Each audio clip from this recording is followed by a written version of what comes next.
One of their missions is to honor people in the civilian world who have sacrificed themselves to serve others. We met one of them. Here's more on that story.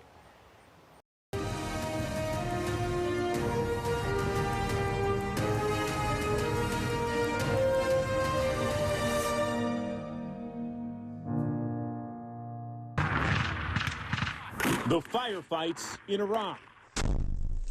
Oh, God. And bomb blasts in Afghanistan. Hey, is that the only casualty? Both conflicts proved modern battlefield medicine saved the lives of dozens of troops who in earlier wars would have died. But the return of those wounded warriors offered a new challenge for doctors on the home front. Almost exclusively IEDs, roadside bombs, that they would be in a truck or a vehicle and it would set on fire, and then they were on fire. Burn victims tested surgeons like Dr. Tim Miller. One of the things I learned is you don't operate on a burn early on.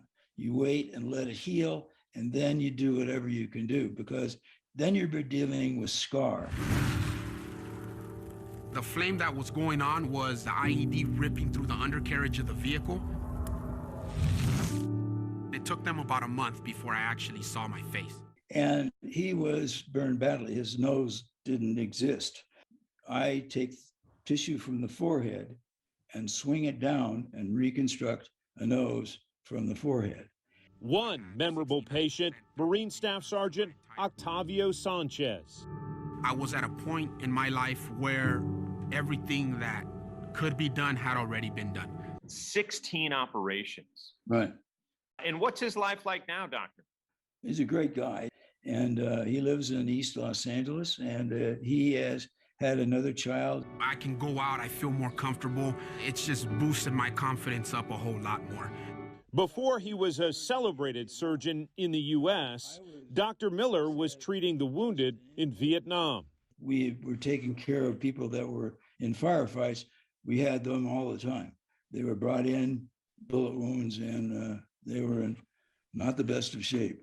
In 1965, Dr. Miller served with Army Special Forces, earning the Bronze Star, one of the military's highest awards for heroic service, doing all he could to save lives in a war zone.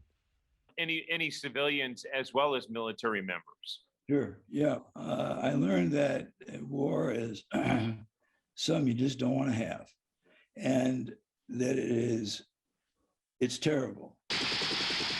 And it's a terrible thing to experience, and it's something that should be avoided at all costs. Decades after his own war service, this veteran co-founded Operation Mend, a charity devoted to improving the lives of wounded warriors. Both the medical, physical care, and then also the mental health care from psychologists. Right. That's exactly right, right.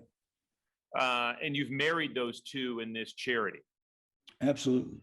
Through partner hospitals in Texas and California, the nonprofit started in 2007, then went on to perform more than 200 surgeries in the first 4 years, each costing upwards of $500,000. And those are fairly significant operations. And you always worry that they're not going to work, but they did.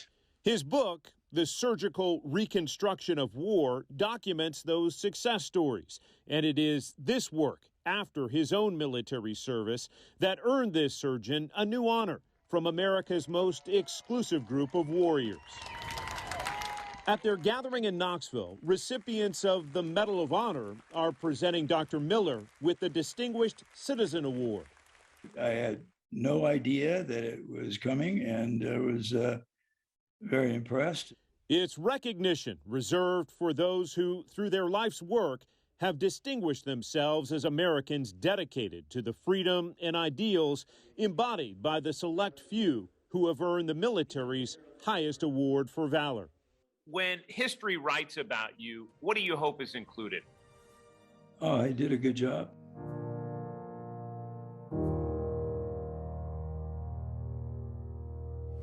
Miller among those who will be honored at the Patriot Gala on Saturday. Again, those Medal of Honor recipients here in town kicking off their celebration today.